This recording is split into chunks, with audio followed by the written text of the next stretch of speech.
Hello there, good afternoon and welcome to today's Licensing Subcommittee. I'm Councillor Scott Pater-Harris.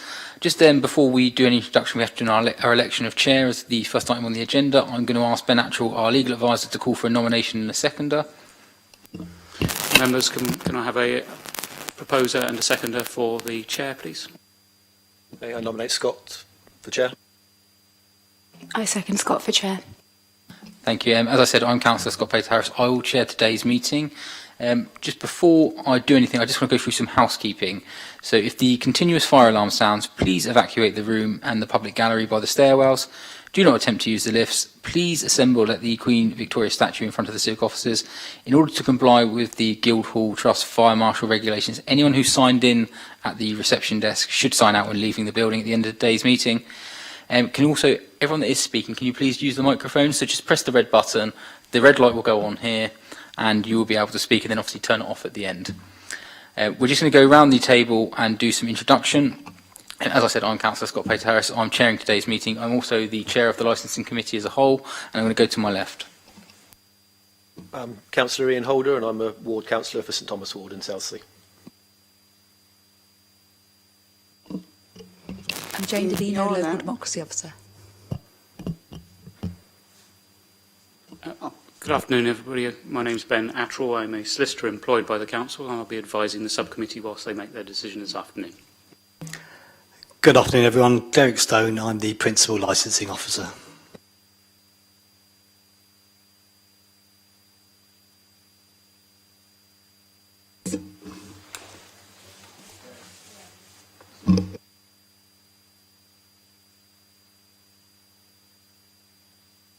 Oh, Jorna, in regards to the housekeeping, we have not been advised that we need to sign in the reception, and we did present ourselves. No, don't worry. If you haven't signed in, it's not a problem. It's anyone who has signed in.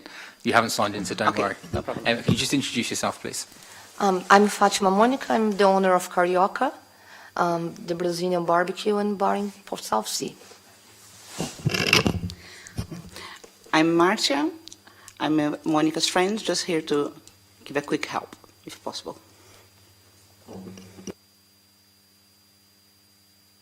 My name is Kim Hadley. I'm a resident. I live directly opposite. I'm Mrs. Matthews, and I live on the back of the restaurant. There's only a fence between us and them. I'm Chris Campbell. I live near the restaurant, just sort of behind it along a bit.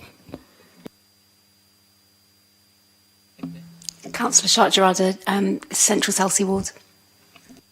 Thank you. Just before we start today, the legal advisor, Ben Attrell, just wants to address the panel at the start of the meeting regarding the 3 agenda items and go through the hearing procedure. Yes. I don't have the agenda in front of me, so I'm presuming the next item on the agenda would be calling members for any interests. So, members, do you have any interests to declare? I have no interest, members.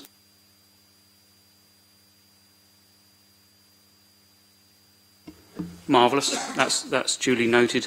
In which case, I'll just quickly take the time to run everybody through the procedure that's going to follow today. And I should stress, I've seen the representation for the Mackenzie friend. These are not legal proceedings. They're generally fairly informal, but there is a procedure that's followed. The process will be that to start, the licensing officer will explain the report, explain what's effectively led to the hearing today. All the parties to the hearing, so the applicant and those members of the public that have made representations in environmental health, will then be able to ask questions of the licensing officer. There then will be the applicant's opportunity to explain what the application is, why they're seeking the application. It's a variation application this afternoon. And then all the parties similarly will be able to ask questions of the applicant. I then suspect the chair will want to hear from environmental health, and similarly all the parties will be able to ask questions of environmental health, and then each of the residents in turn will address the subcommittee, and likewise all the parties will be able to ask questions. So everybody will effectively have their say, and then every party will have the opportunity to ask questions of that party after they've had their say. There then follows a process of summing up, generally speaking in reverse, with the applicant to sum up last. So you have a final opportunity once all the representations and questioning process has been gone through to actually have a very final last say. What I would stress is that's not an opportunity to be bringing up new matters that haven't been brought up during the course of the hearing. It is literally summarising those issues that you think are most important for the subcommittee to be taking into consideration, and those things that have already been discussed. If something new is brought up at that stage, it then generally opens up a whole round of questioning and can bog down the whole process. So that's why I say that. Generally speaking, there isn't any cross-examination as such. It's just a discussion is the way that the guidance likes to describe the process, which is led by the chair. So there ought not to be sort of heavy-handed questioning of the other parties. It's really just a discussion about the facts. And I would stress to the residents that are making representations, you are strictly limited, unfortunately, by the regulations. There are very strict regulations that govern the whole process to those issues that you've raised in your written representations. So you can't start to raise new issues today, unfortunately. You can only expand upon those things that you've already mentioned in your written representations. If you do try to start bringing up new evidence, I will have to interject and stop you from presenting that evidence. And that's a matter of natural justice, which basically dictates that all the parties to the hearing ought to be able to see and understand what's going to be discussed, what points are going to be raised, so that they can prepare for the hearing and not be ambushed, if you like, throughout the course of the hearing with sudden new evidence or facts. So, Chair, I think that I've gone slightly more into detail than I ordinarily would do as to the process, because I understand that parties aren't represented today by legally qualified representatives, certainly. So I've taken the time to, I hope you don't mind, to go a little more detail. No, that's very, very helpful, Ben, and thank you for going through, especially for members of the public who are making representations. I know this is ordinarily not something that you would normally do, so obviously going through the process will help you obviously understand what we're doing here today. Okay, thank you. I'm just going to move on to item 3, which is primarily the reason why we're here, which is the application for a variation of a premises licence for Caracoa Emporium Limited, 88 Clarendon Road. I'm going to open with the licensing officer to outline the application for us today. Thank you and good afternoon, members. So this first hearing this afternoon is to deal with a premises licence variation for a premises that I will refer to as Carioca, 88 Clarendon Road, Southsea. The applicant and owner of the premises is Monica, who is here today, and Monica, as you've heard, will be assisted by her friend Marcia. The variation to the existing premises licence is firstly to deal with the relocation of the bar as per the submitted plan, which is at Appendix B in your bundle. Members, if it assists, the bar has actually moved already. In effect, it's been moved from the middle of the premises up towards the front door and window. And personally, I don't have any objection to the fact that that has moved, but it has to be submitted correctly as it has now by this variation. And it's a matter for you to decide whether or not that is permitted or not. The variation is also seeking to add regulated entertainment, and by that I mean live and recorded music, until 3 a.m. Monday to Saturday and until 11 p.m. on a Sunday. And it's also seeking to extend the sale of alcohol and late night refreshment for the same times on the same days. The premises opening hours will also match these times, closing at 3 a.m. Monday to Saturday and 11 p.m. on a Sunday. You will see from the current premises licence at Appendix C that alcohol sales and late night refreshment are currently authorised until 2 o'clock Monday to Saturday and to 11 o'clock on a Sunday. and with the premises closing time in line with these permitted hours. So if the variation didn't go ahead today, if you chose not to permit it, obviously the existing premises licence conditions and times will still stand. The provisions relating to the variation of a premises licence are contained within Part 3 of the Licensing Act of 2003 and associated statutory regulations. So therefore public notice was given by way of a press notice, a premises notice, and local ward councillors have been notified of the application. So there are no germane grounds for the committee to reject the application for non-compliance with the prescribed advertising requirements. Members, I will comment is to say that the premises have been operating without the regulated entertainment permission, and it was as a result of this coming to our attention and me visiting the premises and pointing this out to Monica that this application to vary the licence has been submitted. So that's where we are today. The premises are located at the Strand Roundabout, if you're not sure of the location. It is in a residential part of Southsea. The building itself is the old betting shop. It's a flat-roofed premises with a single glazed front, and you'll hear more from that shortly from Lorraine Astle.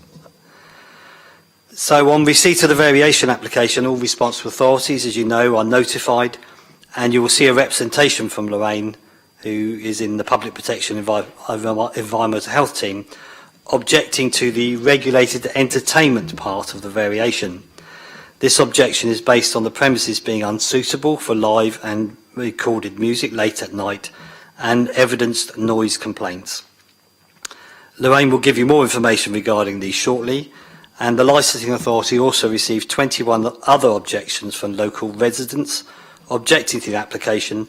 Their main concern is the potential for noise late at night and into the early hours of the morning. And you'll see all those representations in your bundle attached at Appendix D. I have submitted to you, and I know you will have seen them, 20 support representations that have come in.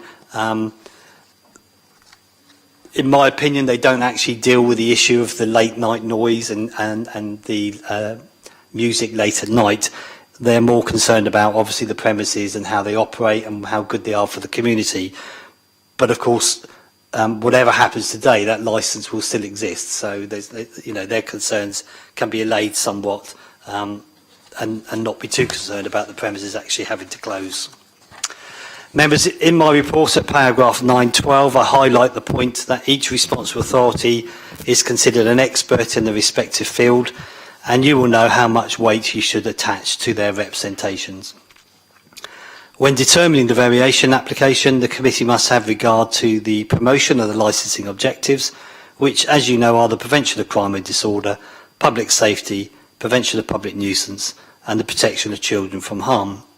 You must also take into account the Licensing Act 2003, your adopted statement of licensing policy, judgments of the High Court, and your legal advisor can give you guidance on that should that become necessary. The current statutory guidance issued by the Home Secretary in accordance with Section 182 of the Act, the representations including supporting information presented by all parties, and the human rights of all parties concerned to ensure both a fair and balanced hearing and to consider any public sector equality duty.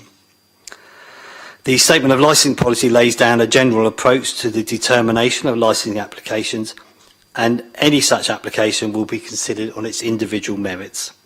Equally, any person permitted by the Act to make relevant representations to the committee will have those representations considered on their individual merit. After having regard to the representations, the committee may take such steps, if any, as it considers appropriate for the promotion of the licensing objectives, which are to modify the condition of the licence or to reject the whole or part of the application. And for this purpose, the conditions of the licence are modified if any of them is altered or omitted or any new condition is added. Members, I don't think I need to say any more at this stage, but obviously I will be here throughout the proceedings to assist you should that be necessary. Thank you. Thank you for that, Derek. That was very helpful. And members, do we have any questions? Questions, Councillor Gerard? Just a quick one, Derek. I see you mentioned about going to the premises yourself in relation to the movement of the bar. Can you just clarify, I've written it down, that you had no issue with the bar being moved? It's a small premises, and the bar was originally in the middle of the premises. It's been moved to the front because it works better for the premises itself. It should have been an application and done before it was actually moved. But to be fair, it doesn't alter greatly the premises, other than it needs to be reflected on the plan. To be honest with you. Okay. Just Ben, did you want to just? I didn't mean to interrupt your flow. Apologies, Chair. The only question that I had in relation to that, and I have some other questions once everybody else has finished. I don't think, from my reading of the papers, please correct me if I'm wrong, but I don't think there has actually formally been any representation or objection in the written representations to the movement of the bar at all, has there? That's correct. So I would say, Chair, that it's really not even an issue for the subcommittee to determine. There's no objection actually being raised to it, and therefore it ought to be considered to be effectively granted in its own right. So the movement of the bar ought not really be something that you dwell on too much. That's great, because I was just going to get clarity about, obviously we've got the issue of the variation, and obviously the movement of the bar is in there, so we can obviously separate the two quite quickly. No, I don't really have much more to add other than how has the engagement been with the licensing team in terms of officers going into the premises?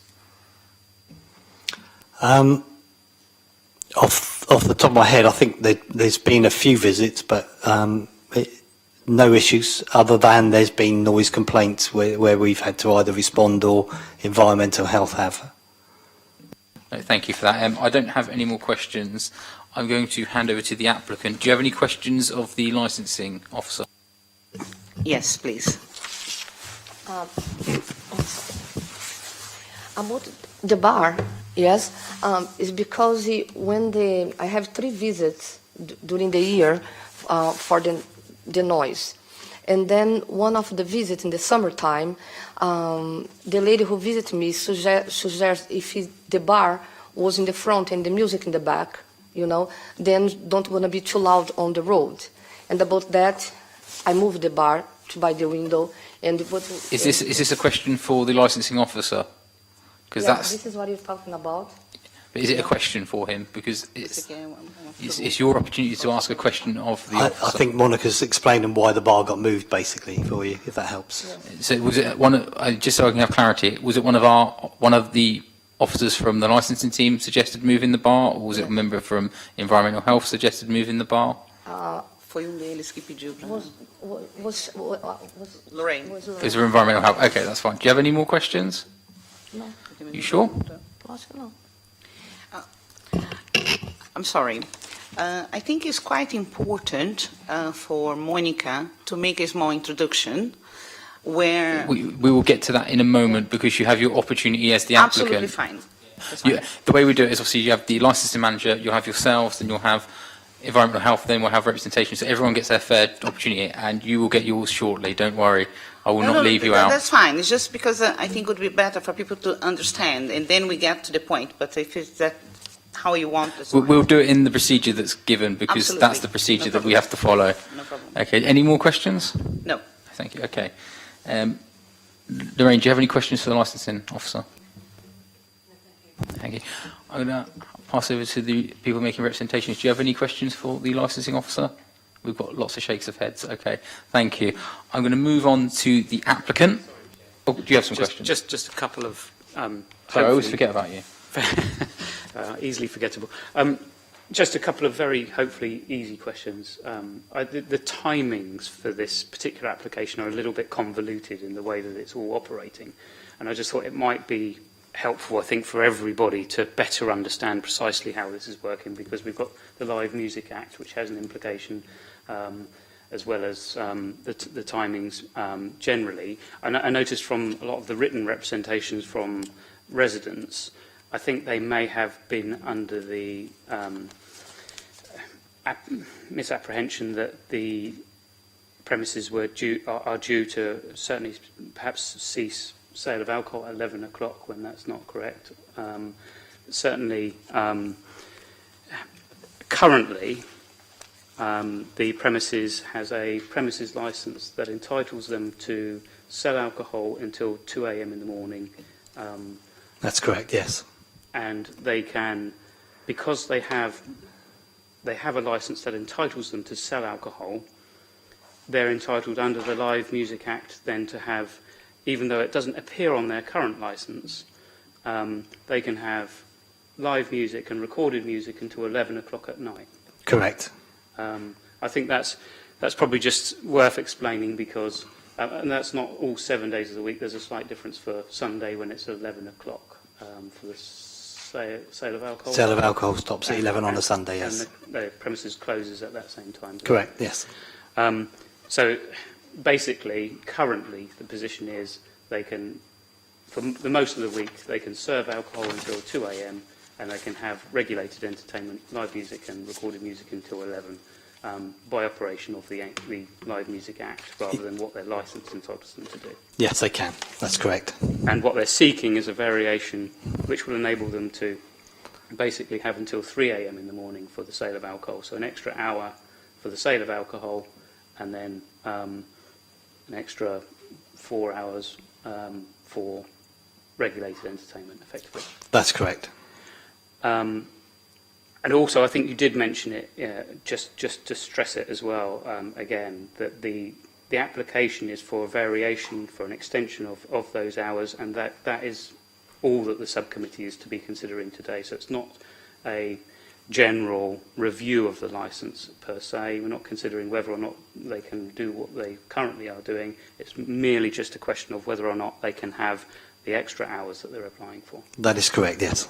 Okay, thank you. Hopefully that's just clarified precisely for everybody what's happening today. That's really helpful. Thank you, Ben. I'm going to hand over to yourself to obviously state your case. Okay. Go ahead. That is very important. What Monica would like to do today, she would like to make a small introduction when she starts thinking of arranging karaoke. Can I Yes, try to talk? Okay. I'm sorry, my English is not so good as my friend. I bring her to help me, but I'm gonna try to do my best on her. Okay? If you just take your time. Okay. No, I'm nervous because I've never been in a court before. You know. Then let me see. Where can I start? Okay. I live in England only 9 years. Yeah, and when I came to South Sea the first time, 3 years ago, I fell in love because I feel South Sea like my home, like Rio, and I tell everybody go to my bar, this is the Rio de Janeiro from England, is South Sea. This is the way I feel. And then 1 year after I moved to South Sea, and actually I didn't live in South Sea that time being. I live in Fareham because in my head everything was Portsmouth, you know. And then I moved there, and I started to look for a place to open a Brazilian place for our community to be integrated to the English community, you know. Because now, if my kids and me, we decide to be here, this is our country now, you know, and then we have to do something for my community also. And then I saw that place empty and a beautiful mural in the front, Mark painted, the wall in the roundabout, and that place was very dead, you know, and only 3 minutes from the beach, and I said, wow, this is the place I'm looking for. And then we tried for a few months to get in there. And I give life for the roundabout, as a lot of people say, you know. And before, when I go there, we can see people, drug people sit down there, smoking. Inside they have a place for a telephone case before. And if you open there, was people smoking, you know, weed and like a beer, using the wall as a toilet, you know. And now this is disappeared. And some people come to karaoke, not Brazilian people, but English ladies. They say, Monica, after you're here, we are safe, because when you come home middle of the night, you know, it's not dark anymore. When I come to karaoke, or when I opened karaoke 1 year ago, they have like twice. As soon as I open, the police come to my place because they have assault the other in front of my place during the night, and the other side the road. After that, we don't have any more, because we are there, and the people start to respect us, and they love our place, you know, because we are a family place. We have kids, you know, we have our community, and the English community is there always with us. And when I ask for the permit, because we do parties, like celebrate our days and the English days. Like we did in the summertime when the Jubilee for the Queen, we did a big party, and we did the Halloween party. We don't celebrate Halloween in Brazil, but we did for here. And I asked for permit for 4th of February because it's going to be Carioca 1 year birthday. And we do sometimes, we ask for the DJ come, is an English DJ for the English community to come, you know. And this is not every day, you know, Honor, is like my bar closing during the week normally 8 o'clock, you know, because I'm myself, you know, and then I can't run a bar 8 a.m. to 3 a.m. the other day. I asked for the permit because when I have to use, the permit is there. Doesn't mean I'm using every day, because and now I live in South Sea also, and South Sea is a tourist place, you know, and then we have life in summertime. And this is what we try to bring with Carioca, you know, try to bring life and the quality life to the roundabout. But I know we make noise with the music, but we try, this year was a school for me, you know. We try to do everything. We have 3 visits from the council, and everything they suggest to me, you know, I'm trying to do it. You know, like put the bar in the front. I cut all the speakers. I have only 2 speakers now. You know, before I used 6 speakers. Now I have 2 speakers. And I hired somebody to understand about music and about quality of the music. And he come and for put better speakers. And when you have DJ, the DJ bring their speakers because it's better than the quality for the music being inside the place, not outside the way it was, because it is, like I said, it's a school for me. I'm learning also, you know. And I have a support for a lot of people, you know, to help, who like us. And like you have also the support from the Batala. It's a group in Portsmouth. They are 80, 90 English people who play drums all over the South Sea. And they love us so much, and they went there twice this year when Brazil win the games. And they were to play for 20 minutes because they doesn't play for more than 20 minutes because the noise, you know. And they play was 6 o'clock in the afternoon, and even 6:30. No, it was 6, and the other one was 5:30, something like that, not before the game. And then Brazil lost, yeah. They didn't come anymore, but I hope they come other times, you know. But they go all over the South Sea, because when they go, I'm normally there for sea, you know. Them, the people from the roundabout come and see also, not only in my bar, because in my bar sometimes I have 5, 10 people in my bar. And when I have a party, I didn't have more than 40 people or 45 people, you know. And like if you see the cameras or everything, I never have a fight in my bar in 1 year.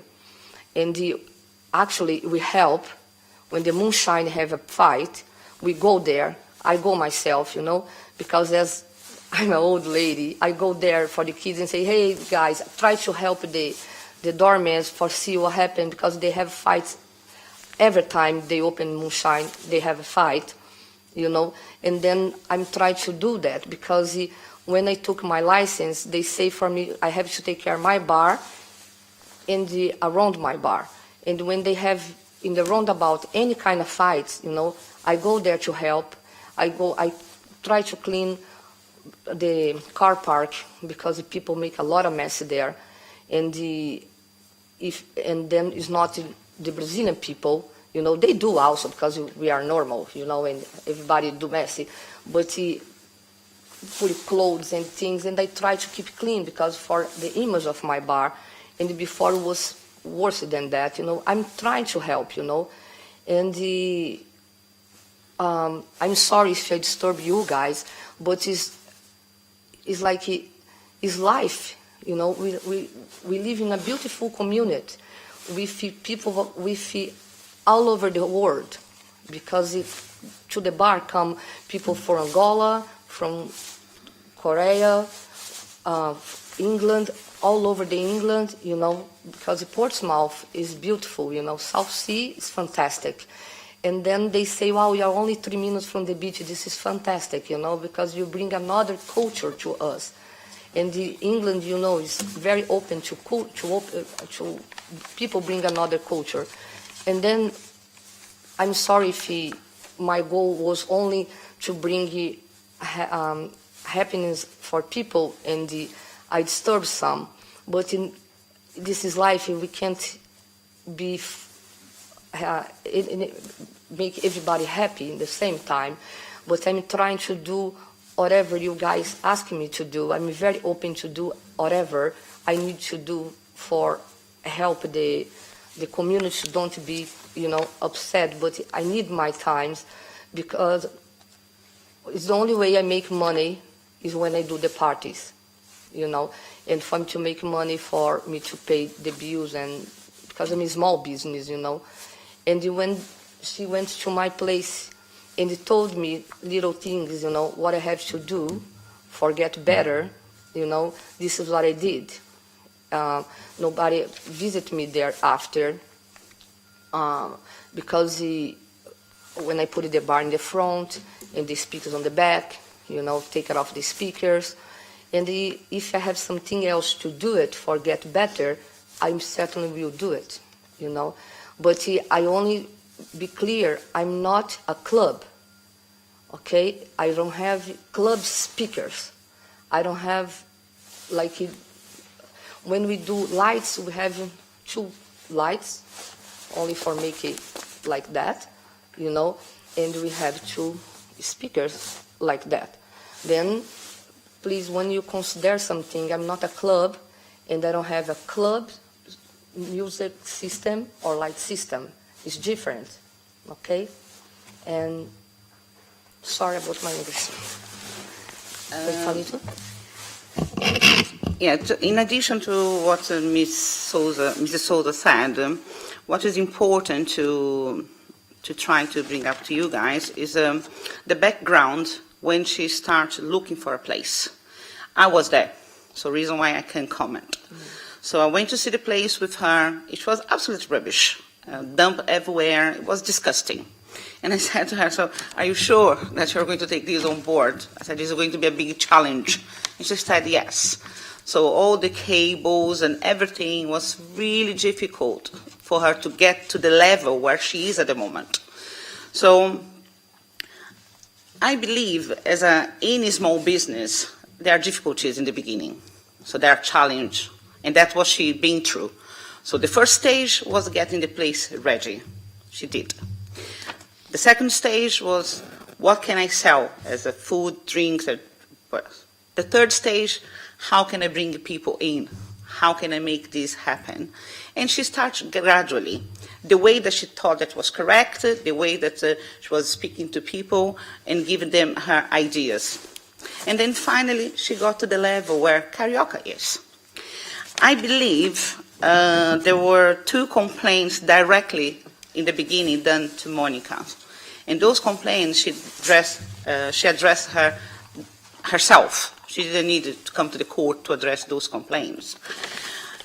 She started getting suggestions from the local residents, which was very important for her to have an idea how she can do things better. And I think what we Brazilians are good at is to make things better, not worse. And what I told Monica is, you need to listen to what the local authority is asking for you to do. You need to pay attention how the other business are doing their own business. You need to have an eye to the details, how you can challenge this, but in a very positive way. So I believe Mr. Stone, he sent Monica a few emails with a few suggestions. And one of his suggestions that I could read on the email was for Mrs. Astil, Lorraine, to come to her place to have a look after all the complaints, how she could do things in a different way to avoid the noise or to make it better. This email was sent on 8th of January at 11:41. So I helped Monica to write the email and ask for her to come and visit and give a suggestion, but we didn't have that visit. So far, the only change that she could make was to move in the bar, as it has been said. She only got 2 speakers, and she's also prepared to listen to other suggestions in how she could reduce the noise. So I believe if the local authorities or even you, the chambers, can give better suggestions, she certainly will be happy to try to fit things in. But I think what was the most sad thing was that a particular resident went door by door to speak to the other residents and how they could make a complaint against her business.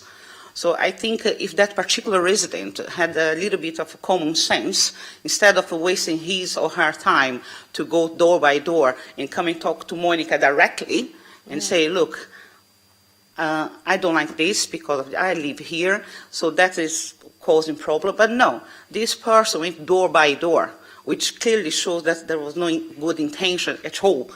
If you read, I'm not going deep into the details on the bundle, but I'm sure that you guys have read. Some of the letters are very discriminative, because some of the letters say, "Oh, the Brazilian bar." So why the Brazilian bar? It's not necessarily the Brazilian bar. It's a place, it's a bar where different communities are attending. Not only Brazilians, we've got English people, we've got I was there last Saturday, it was amazing. So why that person didn't come one night and come enjoy and have a drink and talk to the owner, look, I live here, and how this is not correct, because no, but that person went door by door. So that is the problem. That's why we are here. So that's why we would like that you guys have a little bit of more emphasis in trying to assist her business to be better. Because at the end of the day, she's bringing revenue to the local authority. A place that was empty become a really nice place is a revenue. So people smoke. Yes, people do smoke. People do talk loud. Yes, people do talk loud. But what about the other club that they do exactly the same? And, yeah, and the thing is, if that particular resident made a complaint and was able to visit 21 properties and she got 21 complaints, has that resident had the same action when that place was a dump place, made a complaint to the council, to the local authority? That resident came here to make this complaint because the place was rubbish? No, I doubt. So that's what I would like to add. Thank you. I'm just going to make reference to the comments about the 21 representations made. This would have come here without the representations anyway, because we've had a representation from environmental health, so that would have happened anyway, regardless of the complaints that have come forward from people that are making representations. So just be aware of that. People have the right to make those representations, regardless whether you're happy with them or not, unfortunately. Yeah, but the only issue here that I would like to say is how it has taken place. Do you understand? That's the thing. I mean, we're not here to adjudicate how people do that, and that is down to residents how they want to organise. I mean, I'm not one to comment on how people choose to organise, and quite frankly, to me, it's open democracy, so they're allowed to do that in any manner they feel. Mentality. That's what I can say. Okay, no, that's fine. Members, do we have any questions at all? Councillor Gerardo. Thank you, Chair. Yeah, I had some questions. Thank you for that overview. It's really, really helpful. Thank you. I just wondered, Mrs. Sousa, what engagement you've had with the residents. Obviously, there's been mention of the residents who went door to door and had kind of spoken to one another. But I just wondered if you had actually taken any actions yourself to go and talk to the residents and maybe go and knock on their doors and talk to them about the issues. No, was some residents who come to my bar, and then they said, Monica, somebody visited me today, and actually was 3 or 4 people go there, and they asked me to go against your license. And they also, they was teaching us how to do that on the internet. And then I said, no, I don't want to do that, you know. And then I come here to be aware people are doing things behind your back. They took a picture of your license here on your window, and they are showing us they come to my house, and they did that, you know. This is the way I know.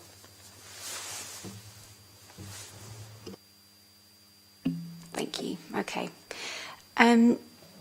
Obviously, there's been, from the complaints that have been submitted, quite a lot of mention of the impact of the door opening and closing and how that has an impact on sound. So even if you try your best to keep the noise to a minimum side or to reduce the sound of the music, that's obviously a big issue because the door keeps opening and closing.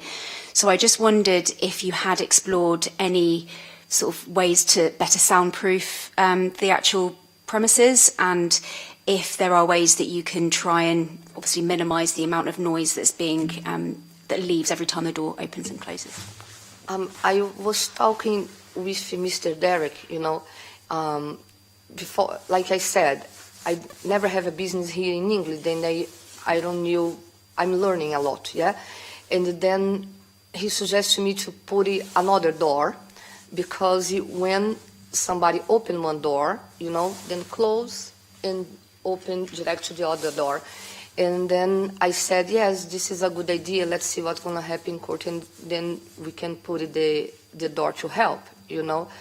And this is, and the another thing I'm doing is like because I have a backyard, it is very small, and I have people behind my place just across the fence, you know. And then I'm trying to don't let people smoke there, you know. Like I close the door and say, no, I don't want noise there because it's very close to the people, because my body here have a fence in the backyard for somebody's house and then an apartment, you know. And then I ask them for don't smoke there anymore, and then we smoke in the front of the place. And then I'm applying for, because beside the car park, you know, has like a space, I measure in almost like for put some tables there beside the car park, because then I don't want to be in the street and I don't want to be in nobody garden, but I can make it a smoke place, you know, beside the car park. This is another application I put it to the council. This is another way I find to take like people from the backyard and the street and make a place for like a smoke area there, you know, and then I can help to take care of the car park, clean the car park, because always is dirty, always is a lot of paper and a lot of things, you know, garbage. Last week I paid like extra collection for my garbage, because I was collecting garbage for the car park, you know, and still a lot of things there, because people change tires and put it there, change oil and put it there, you know, and then I was cleaning that because it's my city, you know, and whatever I can do, I can't do a lot because I'm starting. And when I was doing good, I stopped my music, you know, for me to wait for today. Yes. Then December and January was a very, very bad month for me. I did my birthday party, but I asked for permission. I don't just did my birthday party. I asked for permission. And in the Christmas, I asked for permission also for me to do it. Because, but the other weekends I don't did, you know. And I'm going to be very honest, I don't have money to pay the rent today because I don't did the parties, you know. And then I really need to do the parties, and I'm here very open to help with anything for do the best, you know, for don't bother too much people. But we live in a city with, and just across me is not 50 people, it's 400, 300 people making noise, you know, and outside also they smoke, they use drugs, they fight, the police come, you know, and is a roundabout. Everything happened there, you know. And I know a few years ago, people was pub there, and the people missing that. Some people come and say, wow, you bring life to the roundabout again, you know. And then I'm here, try again, okay? And whatever you guys think is better for me to do it, I will open. Thank you. Thanks. Just had one more question. Sorry, Chair. There's been sort of mention of sometimes if there's too many people gathering outside that it's blocking the public highway. And in particular, that's a concern not just because of the pavement and access to the pavement and safely crossing the street, but there's a dropped curb, which is obviously meant to be for sort of disability access and for people with pushchairs and that sort of thing. So I just wondered what steps that you've taken to try and encourage your customers to sort of keep within the confines of, you know, the space that you're meant to have and to not spill too much out onto the pavement and the street.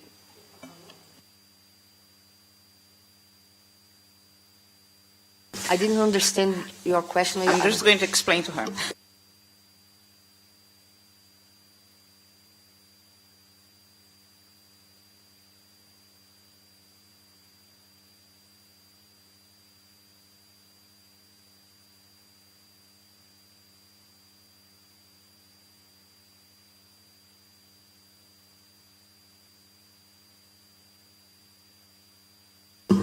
Okay, sorry about that, because when you say split, you have, for me translate, I didn't understand the word. It's because in the summertime, we used to have tables outside, you know, and then I took the tables from outside, and because I have big tables, and I don't use, and then I put a big table, and now I apply for only to put a small table outside, but not to block the passageway. Qual que é o nome daquele negócio assim? Pavement? No, not the pavement, where the wheelchair, the cup, you know.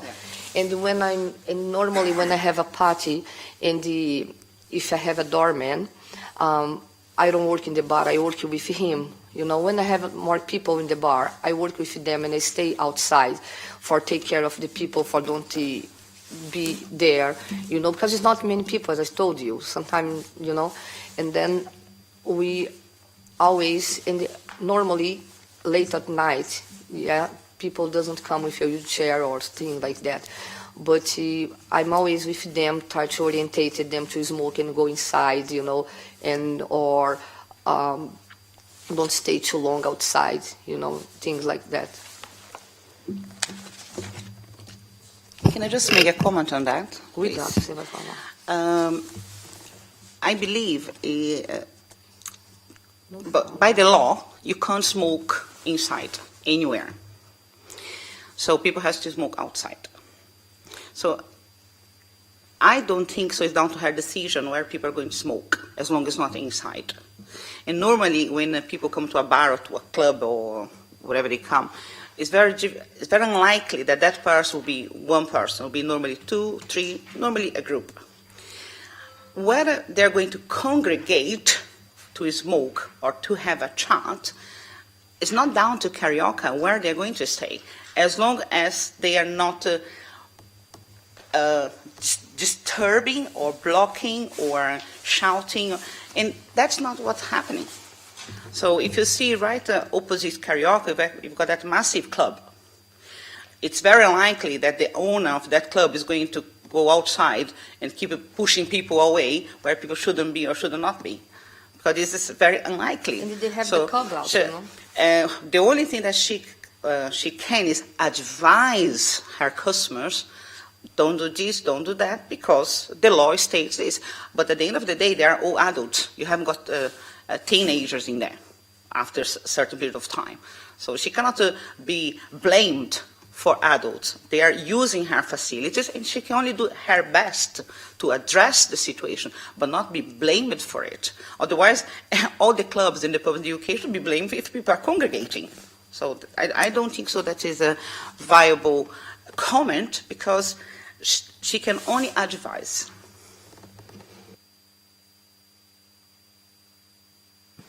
I don't particularly subscribe to that viewpoint, because one of the 4 licensing objectives is the prevention of public nuisance, which is engaged when people are congregating outside, and that has been one of the representations that has been brought to us from environmental health. So I don't think what you're saying is particularly correct in that viewpoint. Would you say I'm correct in that point, Ben, in saying that the prevention of public nuisance has been engaged there, as per the report?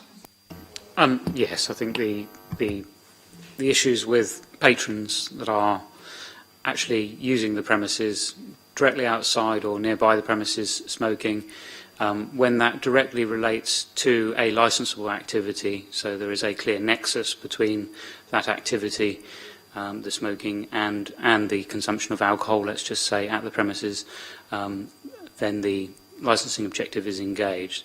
At the same time, the statutory guidance does also state that when patrons leave the premises in a more permanent fashion, I suppose, and migrate away from the premises, then the premises shouldn't be held accountable for the general actions of individuals. So it cuts both ways. I think the instance that Councillor Gerardo was referring to is the one where there was clear congregation out the front, where they were obviously still using the premises, and that's obviously where with the prevention of public nuisance comes in. So, yeah, I think whilst the patrons are still using the premises, and there is a nexus between their behaviour and the licensable activity, once it can be discerned from once they've left the premises and they've left the immediate vicinity and they are making their way home and then decide to engage in antisocial behaviour is a different matter. There is case law that allows you to take into consideration, even in that instance, certain behaviours. Luminar Leisure is the case in question, which, for example, if you have large numbers of people that migrate from one premises to another when one closes, for example, and whilst doing so cause a trail of destruction, then you can certainly take that into consideration as well. So it's not clear cut, but it's a fine line to tread. thank you. Do you have any more questions, Councillor Gerardo? Councillor Holder. Your current licence allows you to sell alcohol Monday to Saturday 11 till 2. How often do you actually open till 2, and what do you plan? Any changes if you are currently allowed to open till 3? It's because normally, Tuesday and Wednesdays, I open to 8 o'clock. And Thursdays, I open to 12 o'clock, 12:30. Then I have an open mic for the English community on Thursday. And sometimes, not every time, on Thursday they say, Monica, can we still play? And I say, no, it's 11 o'clock, you have to stop, And this is a very good day for me because they stay there, they talk, and then when they sing, it's open mic. One come, another one, and I can stay long, but I'm going to be honest, probably it's very, very hard the time I'm going to be open to 3 o'clock on Thursdays, This is more when I have a party, March 4th. I want to do a party for an English community, this one, and we put it to 3 o'clock, And also Carnival, we celebrate Carnival in Brazil in February, and because midnight, people still there, and they have to put it 11 o'clock music down, but sometimes midnight, 1 o'clock, and I put it 3 o'clock because a lot of clubs finish 2 o'clock, and it's a way to me to try to capture some money from the people walking through to the beach and come inside and drink something, or, and because I have a music, and then they come, and I can have some custom, for me to get there. And we're going to have also in July another one, in September. But every day, I can't be open every day to 2, 3 o'clock. As I told you, if I have the license, the day I want to open to 3 o'clock, I have in my mind I can do it. If I want to do like my open mics to 12:30, 1 o'clock, sometimes the open mic finish 9 o'clock because only 2 or 3 people show up, But the day sometimes show 8 people, 9 people to play, and they want to play more than 11 o'clock. Oh, I'm sorry, And when we put the music out, everybody leave. Because we are not many. I'm 6 tables, 7 tables, and then it's only 7 tables, Then it's not many people. And Friday, I do live music on Fridays. And I put Brazilian music on Fridays. And then I'm starting 7 o'clock because it's winter time. But in the summertime, 7 o'clock, we're still on the beach. And then, actually, 2 o'clock this summer, we are outside. And if I have somebody to play, but the latest I went was 1:30, 2 o'clock also. But I apply because I want to have the time for be legal, for don't be, hey, let's go, it's 3 o'clock, I have to close. You understand what I mean? Thank you. Just a couple of questions from me. You've had some visits, 3 noise complaints which were obviously visited by the Environmental Health Service. Can you just talk me through the first one about keeping the door closed? What happened there? Was the first time, was in the summertime, because we used to have all the time the door open, and the music was in the front of the bar, and I was trying to attract people, and I put the speakers outside. I don't knew I couldn't. Then I put it back after the council come. So you put the speakers outside? Yes, so I put one speaker outside. Not outside. It was in my door, just in my door, Then was like it. But now was the first time. And after that, I have the second visit, was her when she asked me she suggested if it was a good idea if I put the music on the back. And then this is what I did.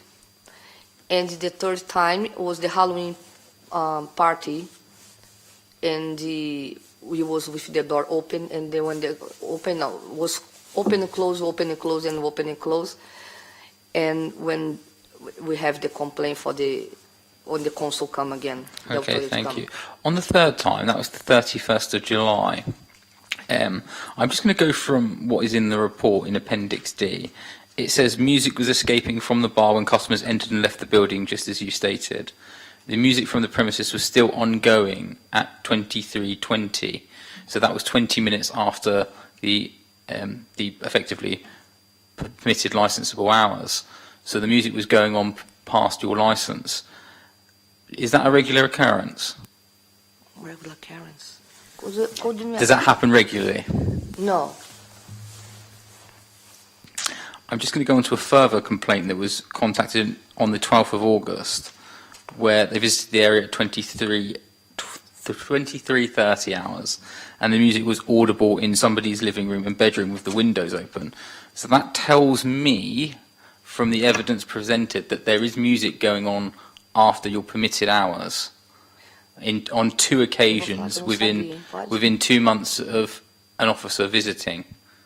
Yeah, but when the officer visited me for the first time, he told me for be with the door closed. Yes, and they open the door only when people come in or come out. And this is what we was doing, keeping the door as I told you in the beginning. Okay. And now I stay there in the door for make sure the door open and close, not only the bar. No, that's fine. I understand that. But I'm just referring to an incident in July, an incident in August, and now I'm going to refer to the incident on the 28th of October, so this is another month down the line. This was an instance where I think Councillor Gerard has already referred to it, about music breaking out of the premises around 11 o'clock in the evening and people blocking the highway. Again, that is near the time of your licensable hours, and I have concerns already that the music is going on longer just from the 3 instances that have been occurring.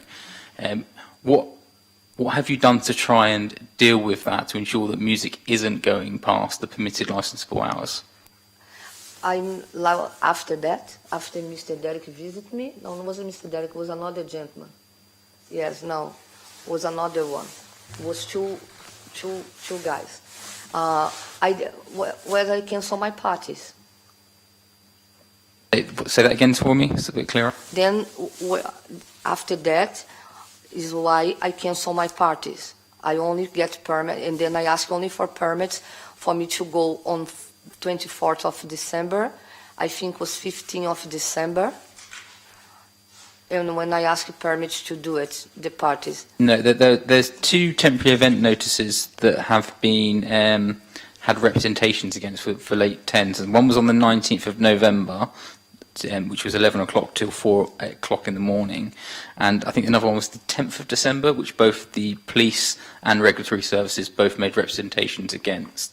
I believe that's in Appendix D on page 41. Can you just confirm 10th that? of December? Yeah, this is what's in the report pack. Is that something that can be confirmed by one of the licensing manager or the... Because 2 was cancelled, yes, because they... We're just going to get it confirmed, make sure that that is correct. It's on page 41 of the pack. 4th paragraph.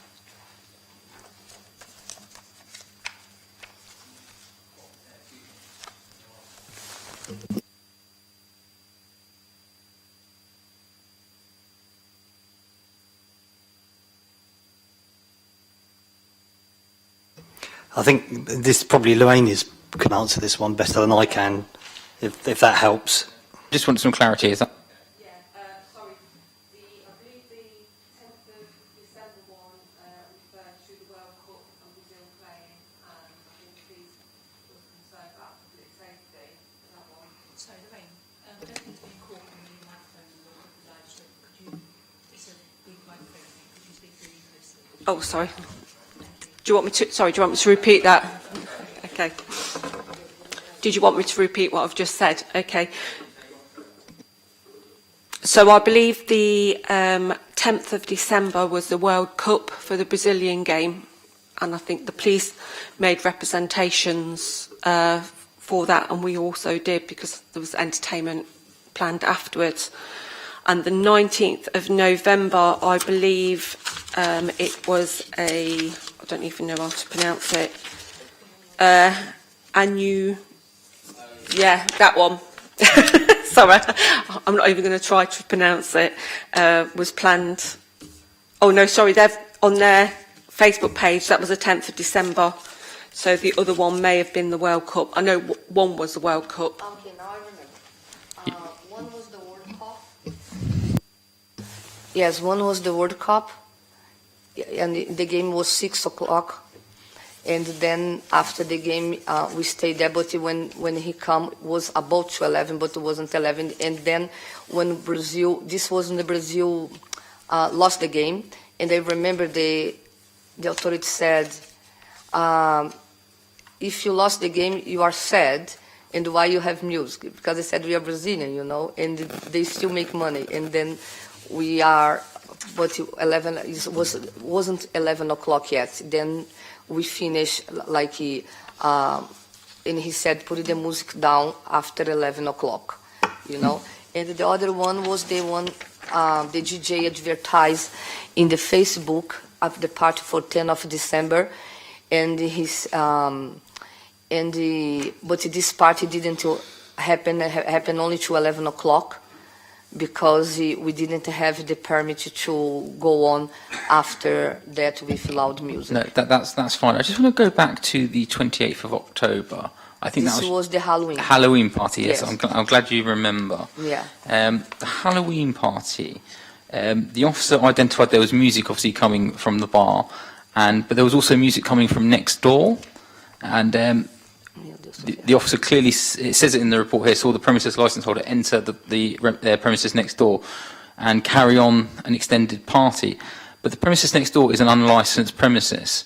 Do you think that was the correct thing to do? I can be very honest. I don't know, because I asked them if can I rent the place if I have too many people for people stay inside, and then I asked them if I can put my people there, you know, and then when they want to go outside, and then we put it there, but it was but they are finished before 11 because it doesn't have enough people to be there, you know, and then we close before the time. But on the incident on the 28th of October, you took guests from your bar into the cafe next door, Yes. which is an unlicensed premises. I don't know. I asked him if I can put people there. That's not the problem. The problem I have with this question is you are the license holder and someone, and it's quite clear you operate and have a personal license, don't you? Yeah. Yes. So I would put it within your remit that you would know not to go into a premises that isn't particularly yours in the first place. And if it was me as a responsible license holder, I would ensure that the premises that I'm going into has the appropriate license. But you didn't sell anything there. It's not the point that they're guests from your establishment, which is where the issue comes in that has been raised. Ben, do you want to just give the clarity on the law for this? Because I think it's quite simple, but you can give it in a much simpler way than I can. Well, technically, it may well be that what the applicant is saying is correct here, because unless there was the provision of regulated entertainment or at past 11 o'clock at night, because regulated entertainment now can take place in any premises, whether or not there's a premises licence, as long as it's unamplified live music. I think that's right, isn't it? If it's amplified, then that's slightly different.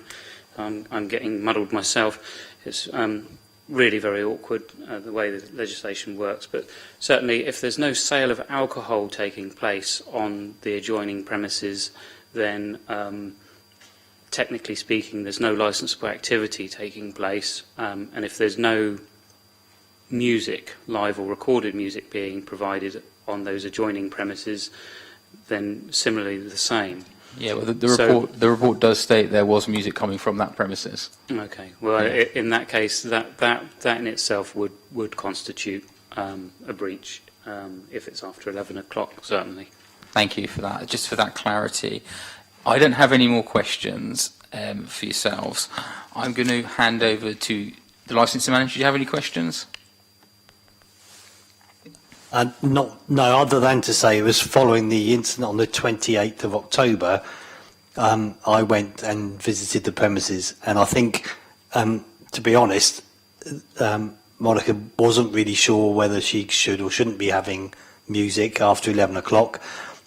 She took our advice on board, went down the route of applying for the variation, and I think in fairness she stopped doing any entertainment after that and did it by way of 10 applications. No, thank you. That's good clarity. Thank you. Lorraine, do you have any questions? Yes, thank you. Can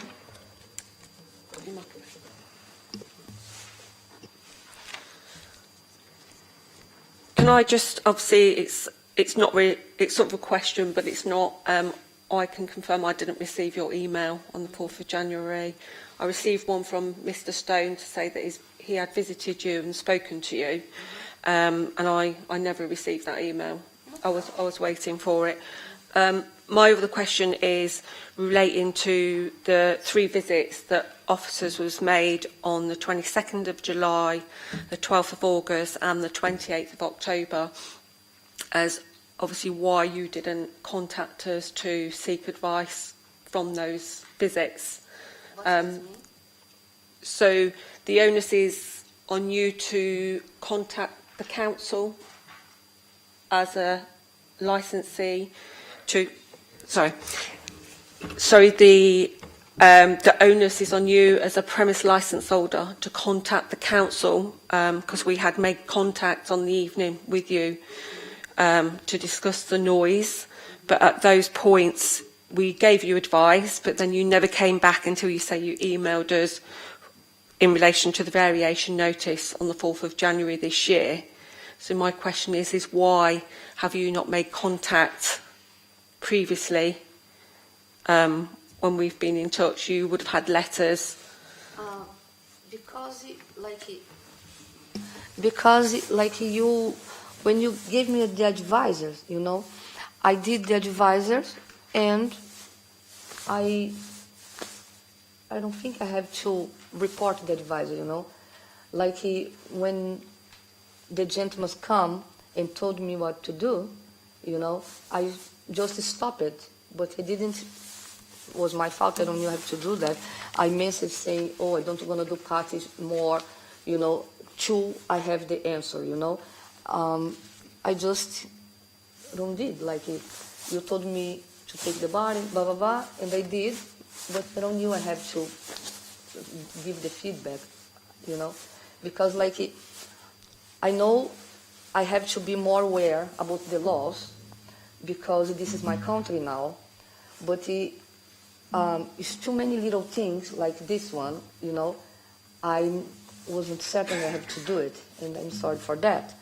And as I told you before, I'm going to try to get this today, you know, and do more things better, you know, and take all the advice I can take it for make Carioca better, because I don't want to give up Carioca, you know. And then, because I didn't message you, but I did whatever you guys asked me to do, you know, okay? I didn't blanket you, it's because in my mind, if I did, I don't need to give you back answer, okay? Sorry about that. Thank you. The other question I'd like to ask is, you made a comment, or if you can clarify, that when you have DJs, that they bring their own speakers. Is that the case, or do they use your speakers? Like DJ Mark, the quality of his speakers is better than mine. I'm not telling about for be loud, okay? About the quality to keep the song inside is better than my speakers. And the DJ Alex, he bring only one speaker, because I'm very small, you know. I'm smaller than this rectangle here. And then one speaker is enough, you know. And then they bring their speakers because of that, you know, for the quality of the song.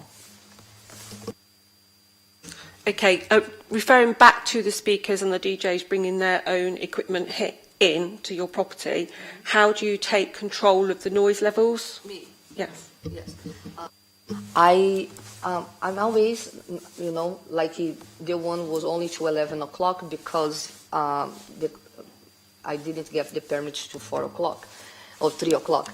Then I always was taking care don't be so loud, you know, and because they know they can be so loud anymore, because I'm not a club. I'm only a small place, you know, and they can bring less speakers. They doesn't need to bring, and also I told them don't bring more than 2 speakers, because they don't want to play with more than 2 speakers in my place. Because if I told you I'm going to use 2 speakers, whatever you guys go there, I don't want to have more than 2 speakers, you know. And then I told them for bring not more than 2 speakers. And then DJ Alex bring 1 and DJ Mark bring 2. And DJ Nell bring 1 like that, you know, for the kids. And then they need to bring their equipment, but nothing for Terrify or things like that. Because I know he was a little bit scared for the comment the DJ did in the internet. Because when he said, we're going to talk to 11 and play music to 3 o'clock loud, yeah? This is, he want to mean, we're going to dance, you know? Like we're going to do something. It's not like he terrified the neighborhood for music or things like that. And I'm giving my word, they don't want to give more than 2 speakers inside my place. because I'm telling you, I'm going to put only 2 speakers, and 2 speakers going to be what they're going to have in my place. Sorry, I keep thinking of more questions as I go along. You said you've got a gentleman that helps you with your noise levels. Has he spoken to you about installing a volume limiting device? So what that is, it's a device that can be installed into your property, and then you can have overall control over the noise levels, and the DJ speakers can then hook up to the system. So then it will be set at a certain level, and if it exceeds that level, then it will cut out completely. Has any discussion been had with you? Oh, this is a good idea. We didn't talk about that. Sorry, I couldn't understand the name of the device. It's a volume limiting device, so an acoustic consultant could advise you on that, and obviously then it will set levels for where speakers are brought into the property, and if it exceeds a certain level, it will cut out completely. Yeah, they was measure the level, like they cross the street and was measure the level. This is, he bring something, and he was measure the level. Yes, this is, I saw he measure the level, you know. He go across the street and measure the level. He go to the roundabout and measure the level. Maybe it's this thing you are telling me what. Okay, just exploring a little bit more about this device. Has the local authority got some numbers for the acceptance of the level of the noise? No, we haven't got any level because every property is different, so we could work with you on that one. Obviously, going forward, if complaints continue, we can go forward. It's a piece of equipment that you can use. The equipment that he would have used is a noise meter. So to set the levels, the only thing with that, unless it's, sorry, I don't want to get too technical, unless it has a frequency analysis, which can pick up certain levels, like the bass, etc., it will pick up everything. So it will do the traffic, people walking past. It won't necessarily just pick up the noise from the restaurant. So unless he's really technical and he can work out the frequencies from the restaurant, and if he has got that on his noise meter, then it's not really useful. Your ears are better for the monitoring. Okay. Any more questions, Lorraine? Yes, sorry, there was one more, and it refers, you make reference to door staff and only having them when you have parties. I know you're only a small venue, but did you have any door staff for the Halloween party? Yes. You did? Okay then, thank you. That's all I want to know. Thank you. Thank you. I'm going to hand over. Do you have any questions at all? Would you like to go first on the end? Hi, Monica. You say that you're a small place and you need the extended license to make enough money so that you can sell alcohol for those extra hours. Can you make enough money with your 6 or 7 tables, or do you need extra people sort of standing up and filling the space? Because my concern there is that those people just migrate outside, and that actually what you need to make enough money is people standing on the street. They stay on the street like when they go to Smoky, you know, and then they stay around the bar. They sit on the tables, you know, because I serve food. But they go outside, you know, when they want to smoke or they want to go outside. This is, you know, and the only thing I take care if they don't like having argument or talk very loud, you know, this is the only kind of control I can have. But I can't doesn't tell people to go outside, you know, but they go outside. And you understand that this is answer your question? Sort of following on from that, So this summer was very hot, and obviously your place is small, and I can imagine inside it was quite hot. Have you got air conditioning in there? Because lots of people seem to be coming out because it was nice outside. Just on that nature, I don't think that's relevant to the licensing application. Just because it's more of a planning matter. I'm just thinking that that's why they're coming out, which Yeah. I think. Yeah, know? I mean, it's not relevant to this committee. I don't want to obviously blur the lines of where we are. So just move on to another one, please. Okay. But sorry, Monica. So you're saying that people are going outside to enjoy the sun? Yeah. I come there normally 8 o'clock in the morning, you know, and sometimes I leave Carioca 5 o'clock in the other day because I have to clean. I do almost everything by myself. And then I love to be in the sun, and sometimes I can't be there anymore, and I go outside. And sometimes I lay down on the garden, you know, and I used to have tables outside in the garden. But for don't have problems this summer again, you know, I put a shed there, and then now is a shed. And if somebody want to go out, you know, they go out in the front. You know, I build in a shed there for putting my shares and my things there, my belongs. And this is what I'm trying to do, to don't make it like a bother the people the other side the fence, you know. But it's not everybody, because I don't know if it's you, but it's right behind my bar, you know. But I know some people from the building, they like me to be there also. And one guy, he was a Marine, but he's retired now, and he say my bar bring life to his life, because he can't come in to the bar because he was alcoholic. But he opened all the windows for listening my music, and this is bring life to him again.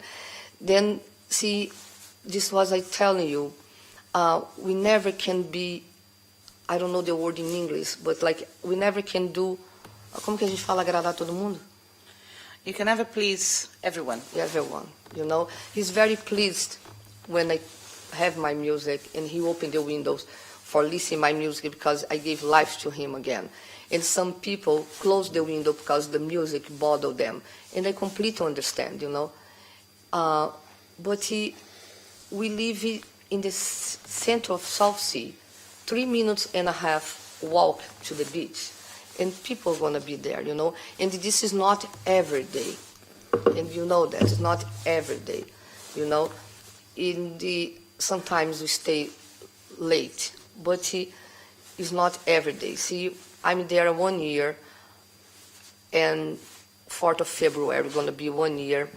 I think have three complaints. You've answered the question sufficiently. Do you want to go on to your next question? So Monica, you say that if you get the license, you won't be using it every night, and you've said dates when you are likely to want it for your year anniversary and. To Monday, or if you want to use Tuesday, depend of a birthday or Okay. a day of like, you understand? Yeah. So why not ask for a temporary event license for those events that you know Because are I coming have up? to pay at the time, and then I have to apply all the time, you know. And if I have the license, I paid for the license for once, you know. Why am I going to keep in doing if I can do only once, you know? And then you come to my place and say, Monica, can I do a party here tomorrow? And I said, yes, you can do it. Oh no, I can't because I have to apply, you know. And if I have the license, I can do it, you know. So somebody could say that to you every night of the year if they wanted to. But this is so, we don't have Brazilian people enough for that. Okay. And I've got one last question.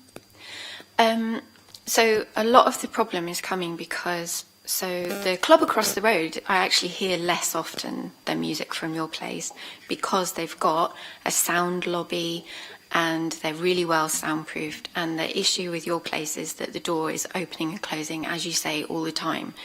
People are coming in and out all the time. A sound lobby might help with that. So that would be a door where people come in, there's a space, then they go out, and those two doors sort of baffle the sound. But where you've moved the bar to the front, I don't think there's space for that now. So would that be something you would consider? To put the other Yeah, to make it what's called a sound lobby, I think. door, for people.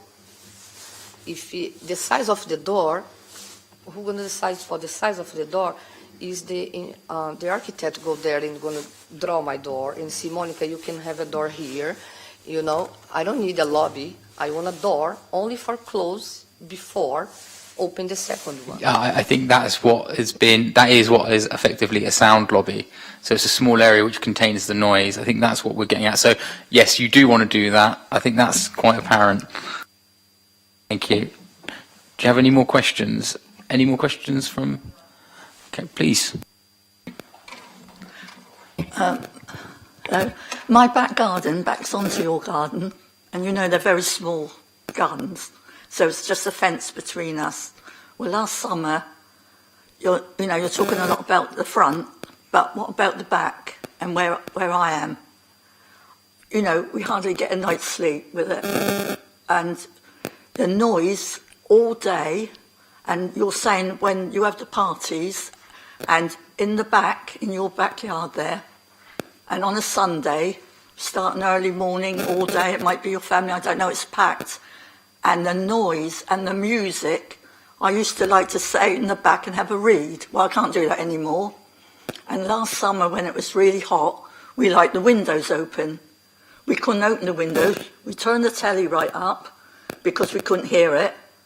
And then we'd have to shut the windows after, so all evening we had the windows shut because the noise is so loud coming into my house. As you told, we have kids, and the kids talk. Before you don't have noise because before was a dumping place there. And before that was a betting place. They doesn't use the garden. And now we are family. I have kids, we talk, and we don't put the music in my garden. And during the day, the music, if you stay music, is in the TV. Normally, it's my TV on the front. It's very hard when you live too long time with no neighbors. And sometimes the neighbor come, and they have kids, is very, very hard to accept, because any noise is a big noise, the kids talking, and because when in the summertime was more kids in the backyard, was the kids, in the backyard, and they play there, but after 10 o'clock, I know they wasn't there because they wasn't inside in the bar, or the adults I try to control to don't go outside in the garden after 10 o'clock because I know I have neighbors, And this is... Você tem alguma coisa a falar? Não. Fala.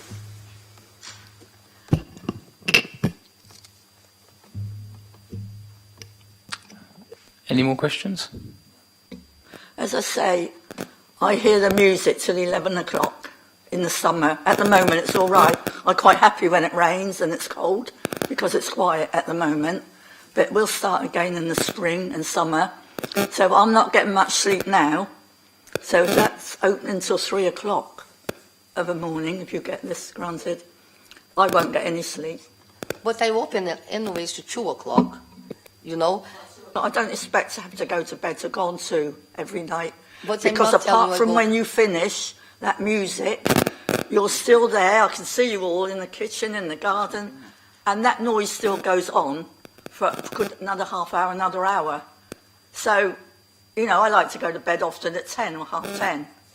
Waste of time because you're too hot. You can't have your windows open. So, even now sometimes in the summer, it's like midnight when I get to sleep. So does that mean I'm going to have to, stay awake till 2, 3 in the morning? I don't know, because 10 o'clock in the summer, because we live in a very cold country, yes? And the people love summertime. People love to enjoy summertime. And the South Sea is life, you know? And the 10 o'clock in South Sea, during the summertime, everything is open. We have the sun still up, you know?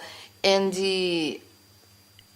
I don't ask you for change your life, of course, but this is not in my control to don't have people talking, because it's summertime. You see, in the wintertime, I'm very quiet.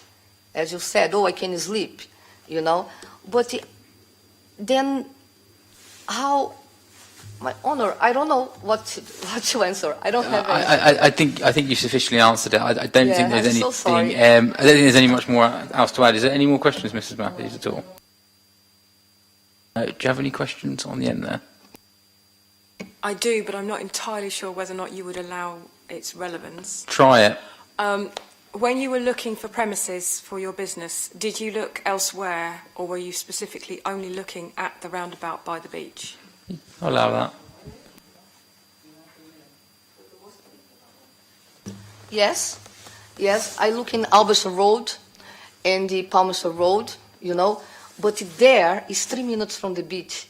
I'm from the beach, and there I feel home, you know, and there the place I was, and I was a housekeeper, you know, and I washed a lot of toilets to be there, and there was the place I chose, and about that I don't want to give up so easy, you know, because if another one was giving up already, you know, but this was my dream to open Carioca, and when I saw that place, you know, the energy there is so good, you know, and we are people with a very good energy.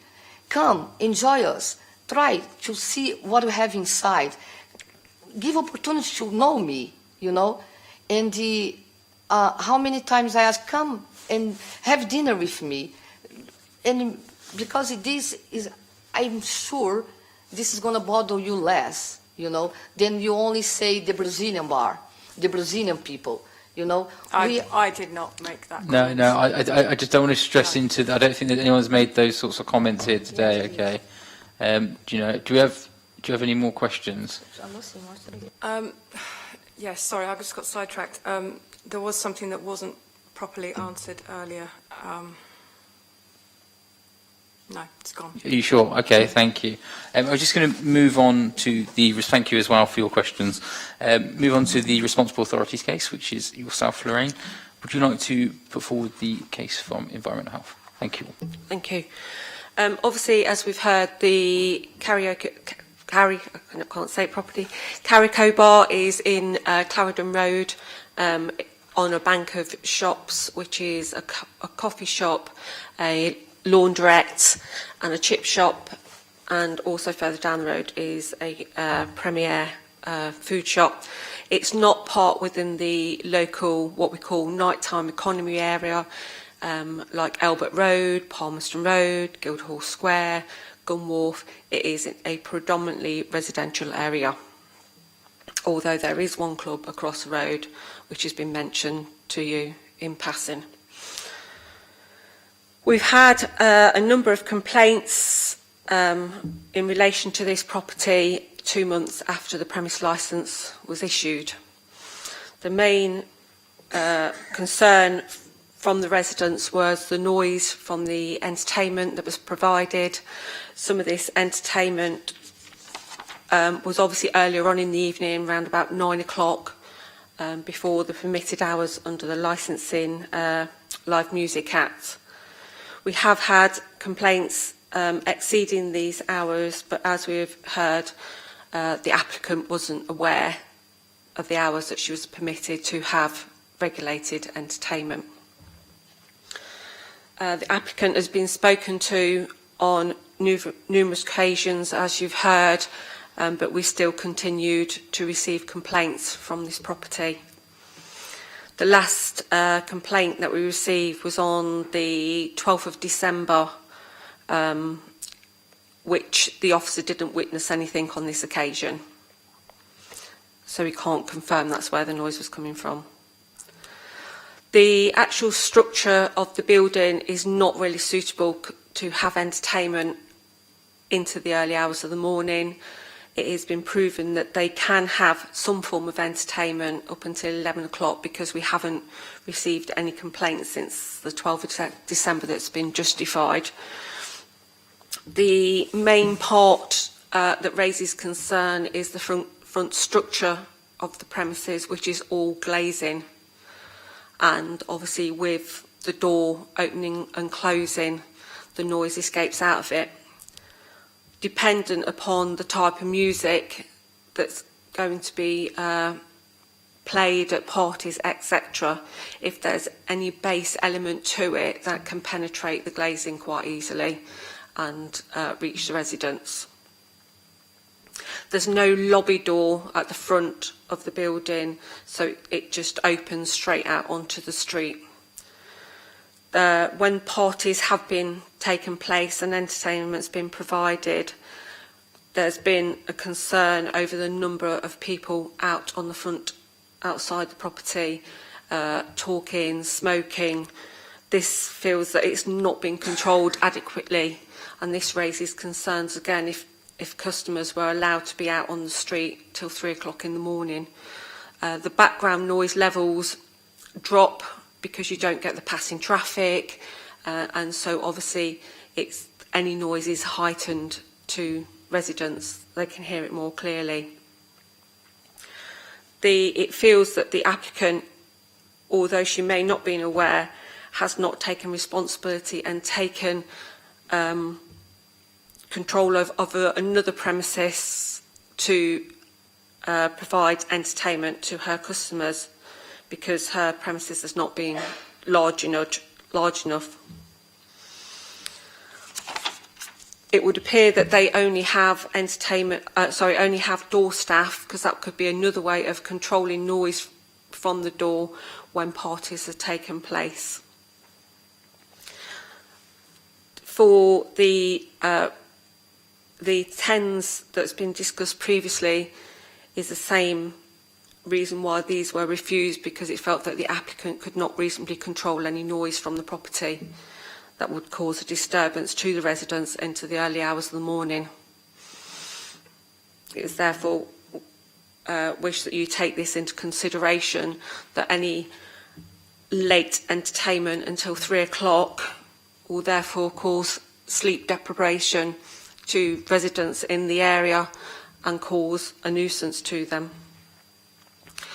The applicant made reference to having entertainment until 3 o'clock.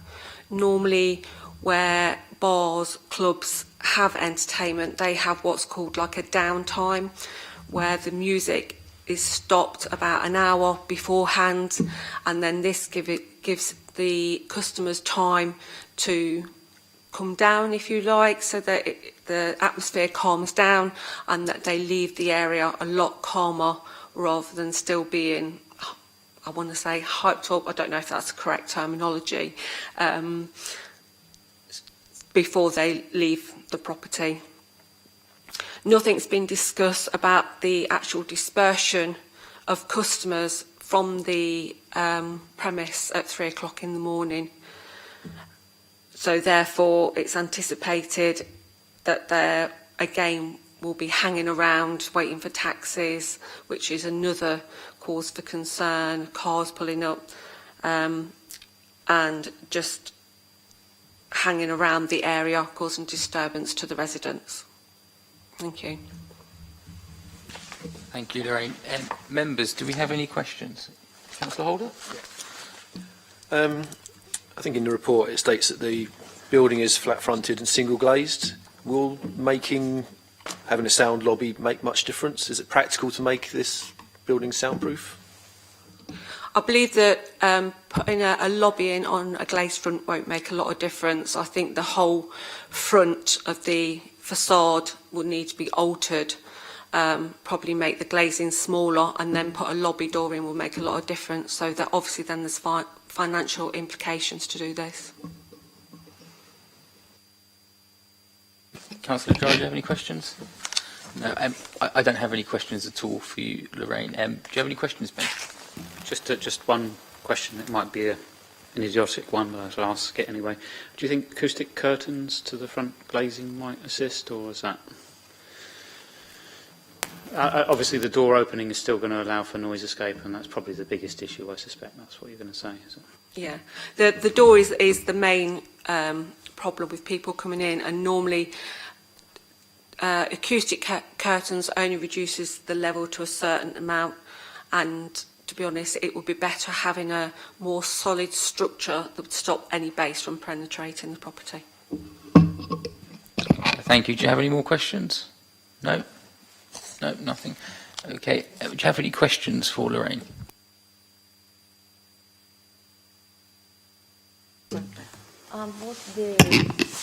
About the window in the front of Carioca, yes. But this was before I take out all the speakers. You know, we had in the summertime 6 speakers, and now we have only 2. And it's soundproof if it was a club, yes. But for 2 speakers, you know, and we can hear something, but nothing like before, because 6 to 2 is a lot of difference, you know. And I would like to see if I'm able to try with 2 speakers, you know, or certain level, measure the level of the music, as you said, you know, before I do something in the front of the bar, because the window, you know, is bring like everything for me is life, you know, it's bring life because the sun, because it's very big, things like that. And as I reduce a lot, more than 70% of the music, because it was 6 for 2, you know, is a lot of speakers. And then probably, you know, if you guys can give me a chance to measure or see if this is going to work, you know, before change the front of the bar and put a big wall and look like a club, because it's not I don't want a club, you know. I want a place when people go there and drink with the kids, you know, and have our Brazilian beer, and, you know. Okay. Do you want to just answer the question regarding the speakers, please? Yeah, with regards to the speakers, it will reduce the noise levels, but obviously the door opening and closing is still going to make, you're still going to hear the noise escaping from the building. Also, the glazing, I don't know what type of music your DJ plays, so even if it has any bass content, it will escape through the glazing. The residents, we haven't had any complaints since, like I say, December. I think that's because you've had your parties over Christmas, yes, which we didn't get any complaints for, because that was like acceptable. New Year, Christmas Eve, so that was acceptable in the terms of the residents. And I think the residents will probably have more tolerance with the music finishing at 11 o'clock, as you have it in your existing licence under the Live Music Act, than they would if it continued until 3 o'clock in the morning. Any more questions? Yes, a very briefly one. I'm sure that you all know about the footballs, and when you've got, like, for example, in Fulham, at the tube station, they've got like a board when there will be the next match. Yeah, I think that could be a suggestion if the local authority might accept it, and she might get the license. If, for example, when they're going to have a party at Carioca, she put a board in front of the bar stating the date and the time for that particular party, where all the local residents can become familiar with. I don't think that's relevant to a condition. That's just something that you would do. Would it be possible I think that would be something that you would have to do on your own back. I don't think that is something we could add as a condition. Is that right, then? Sorry, Chair, I was making a note of something else. I missed the flow of the conversation. About having a board within the window of the premises every time they want to have a party. I don't think we can do that as a If measurable that's condition. something that they're offering to do, then it's certainly something that you can take into consideration. Yeah. But I think probably the wisest thing to do is to ask the environmental health what their view, officer, what their view is of such a measure. But it's something you could condition if it's something that was offered and you considered it appropriate after hearing from It's all a very parties. bizarre one. I've never heard it in my 7 years of sat in this chair. I have known premises that have particular noise baffles that they place over windows at certain times, noise-sensitive times later on in the evening.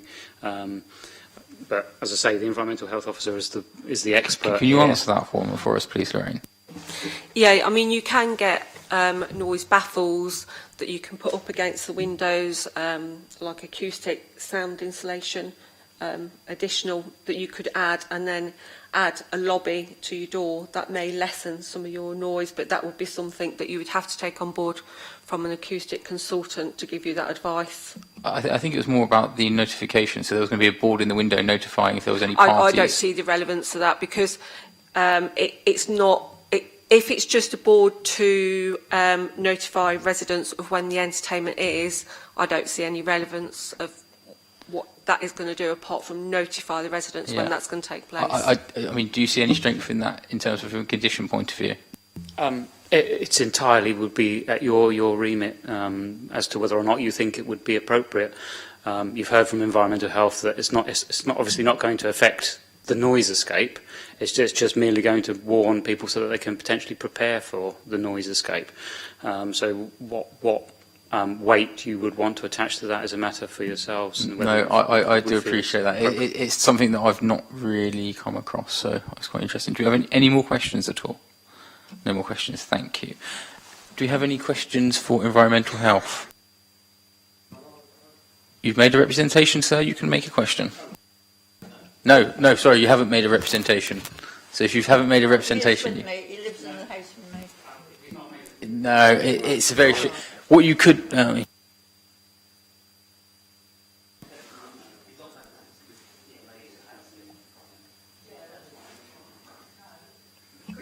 if you would like to ask a question, that's fine.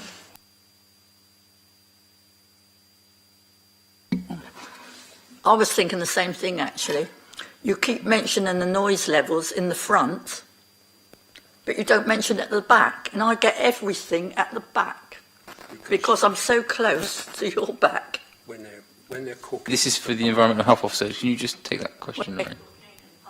Yeah, I wasn't aware of any complaint. Gardens.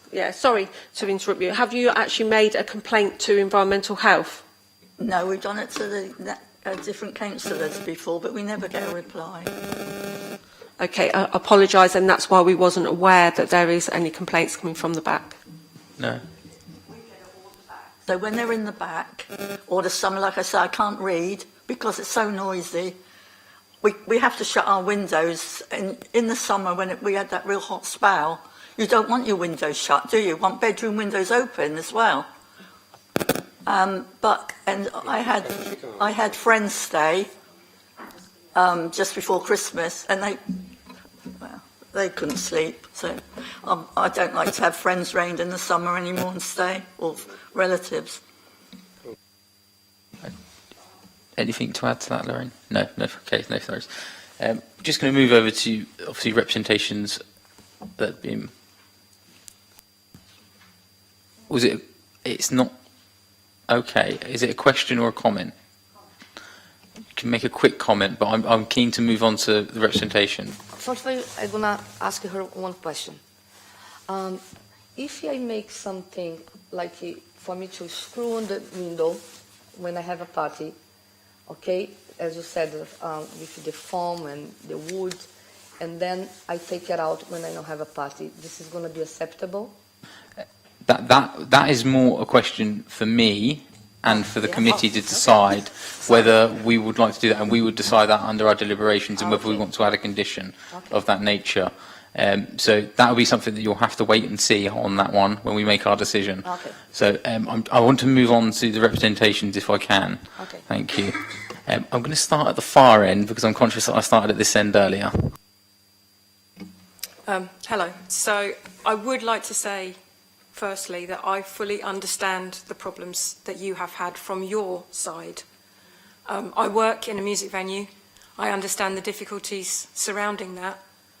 But I do feel that you have spent your year of education, as you call it. That education should have been done before you got your licence. The noise is... I can cope with the noise as it currently stands because I know that it will stop around midnight and things will calm down. And I can pick up from the questions that my neighbours here have been making that the concern is that even though you are currently saying that you want this licence only to have parties on set dates, a small number of dates throughout the year, if this licence is granted, at any time you can change your mind on that and be opening on a Monday until 3 a.m. with loud music, on a Tuesday until 3 a.m. with loud music, over and over and over again. I appreciate the fact that you suggested that maybe if we gave you a warning with a board outside, that's great. Now, as a younger person, I might decide, okay, I'll go stay at my friend's for that evening, that's fine, but I would not expect that of an elderly couple. That's not a fair representation of the residential area, and I don't feel as if you gave sufficient investigation into the fact that this is a residential area. I accept that you answered my question earlier and you said that you looked at Albert Road, you looked at Palmerston Road. In terms of policing, in terms of encouraging more footfall to your bar, going to one of those areas would have been far more beneficial for your business. Ms. Hadley, can I just can you do it through me? It's probably better through me as the chair. Sorry. For policing, for the nighttime economy, for improving footfall to her bar, then it would definitely have been better to look at Albert Road, Palmerston Road, the places that are already nighttime economy. And I feel as if a very, very cursory investigation of the area would show that there are elderly people's bungalows just around the corner from this bar. Yes, we do have the nightclub. They have made effort with soundproofing. They have security staff. The lack of security staff at this bar is problematic. Because I don't think there's any level of understanding there that the security part of their remit and part of my remit, working security, is policing the smoking area, policing the pavement, making sure that our customers are not impeding the thoroughfare, not upsetting other people, making sure that we are compliant with sound regulations. That is part of our job as door supervisors. Without those staff there on a regular basis, and sufficient staff there on a regular basis, problems are arising. I'm not going to touch on the Brazilian drums during the World Cup and how incredibly upsetting and distressing that was to me, because I had not made a complaint to the council. I fully intended to do so, but then Brazil got knocked out of the World Cup and I knew that that was going to stop. But there was nothing, no warning of that.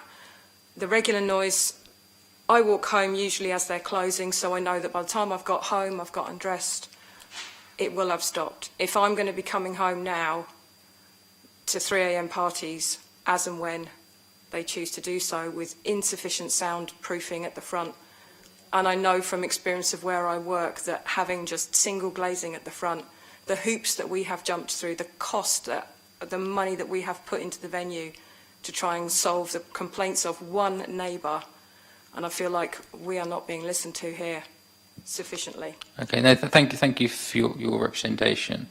I appreciate that as well. Do you have anything else you'd like to add? One thing that she mentioned earlier on was the fact that she has improved the area by opening this bar. I think to a degree that is true, in that it wasn't pleasant having an empty betting shop, and we do have issues with people hanging around the neighbourhood, drugs, drinking during the daytime. It's not been pleasant, and I think having an active business there has made an improvement. But for every pro, there is a con, and the con is considerable when it is noise and it is disrupting people's ability to sleep. Thank you for that. I'd like to move on to the next representation. Sorry, Chair. I don't know whether you wanted to take questions independently for each? No, I would do President, or them. just I do want it to do all as the a- representations at the as I would normally. Just Yeah. say thank you. I think that's the best way. Please carry on. This is your chance. To make your representation to me regarding the variation of the licence. Well, there shouldn't, like this lady just said, this neighbour, there should never have been a restaurant put there, not with all that noise. You know, we've already got a cafe there. And I never expected to have loud music again every night like that in the summer and not be able to sleep. We used to have the lounge across the other way. That used to be bad. That was stopped. I used to work at the Crown Court, and the police were pleased when every nightclub all along the seafront, everywhere, all went into the Guild Hall. So they were there all evening and at night when they came out. And they were so pleased.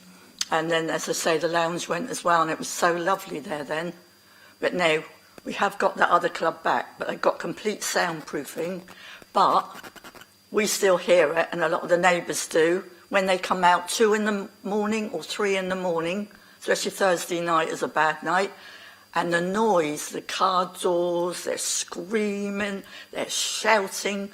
In fact, the manager put a leaflet around a lot of the doors, and I rang him not long ago, and he said he's had a lot of complaints on that, but he has spent so much money on the soundproof for this club, you know, that he will lose such a lot. I did feel sorry for him, but he's had so many complaints of the noise when they all come out. The car doors, the slamming, and we are next to the car park. But a lot of it is taxis, but it's a terrible noise. So you're woken up by 2 or 3 in the morning by that as well. And I have a job to get off to sleep again. So, you know, and there we got this restaurant as well. And as I say, you're all talking about the front, but not the back so much, with soundproof. And we hear everything. So it's not very good at the moment there. No, thank you for that. And going on to the final representation. I'd just like to say that I think the restaurant is lovely. You know, it's actually brought a lot of vibrancy to the area. It's really nice. I love walking past and hearing Portuguese voices. I actually really liked it during the summer when they had people, not just speakers outside, but people actually standing outside singing. But that's because I don't live opposite. I live sort of a block away. But a block away, I can hear the noise. I can hear the music. And I can cope knowing that it's going to stop at 11 and then there's going to be lots of talking, but that'll die down by midnight. But I can't cope thinking that that's going to go on till 3 o'clock in the morning and then another hour on the top as well. So I think Monica's been talking about how she doesn't want a club, she wants a family place, but it is a club with a music licence till 3 o'clock in the morning. That's a club by any other name. And I think, so there's a prevention of public nuisance, but there's also another thing which is prevention of disorder. So that's a noise issue, but there's also, I think, the Monica's approach to the place is to go outside when it's warm and have a sort of street atmosphere, and I can totally get why that is, and it's very sort of European Brazilian type of approach to nightlife. But that means that even if the sound and the music is somehow confined to the business, and I cannot see how that's possible, there's a lot of people spilling out onto the pavement all the time. You have to cross over to get past them. There hasn't been much disorder, but I think there's a potential for it, and there have been little scuffles and what have you. It's a nice place, and I don't want to see her fold, but if she needs a licence till 3 o'clock in the morning, I don't think it can happen in that business, which is a one-room, is a one-room thing. Moving the music to the back hasn't had any effect. It's a tiny place. No, thank you for your representation. I appreciate that, and thank you for coming today as well. Members, do you have any questions for the representations? Councillor Gerardo? Come back to me. Councillor Holder? We'll go back to you quickly. I don't have any questions, and I just want to say thank you again. I'm going to hand over to the applicant. Do you have any questions to anyone that's made a representation? Okay, thank you. Do you have any questions, Derek? No. Any questions, Ben? Any questions, Lorraine? No. Okay.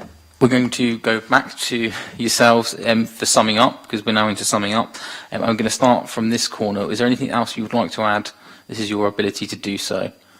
Anything you'd like to add? No? Anything you'd like to add? Yes, I don't want this lady's business to fold. And I fully understand that with such a small venue, to make the revenue, she needs the parties. I fully understand that. I just don't think that this was properly thought through when selecting these premises. And I think she would benefit from moving to other premises for her business. I would like to go to her business, but I work in the nighttime economy. I don't have the opportunity to go out. But I would love to see that thriving somewhere else, somewhere which will be more beneficial for her business and better for the community. Thank you. I'm going to hand over to Derek. Do you have anything you'd like to add? No, thank you. Lorraine, anything you'd like to add? No. Anything you'd like to add, Ben? No. Okay.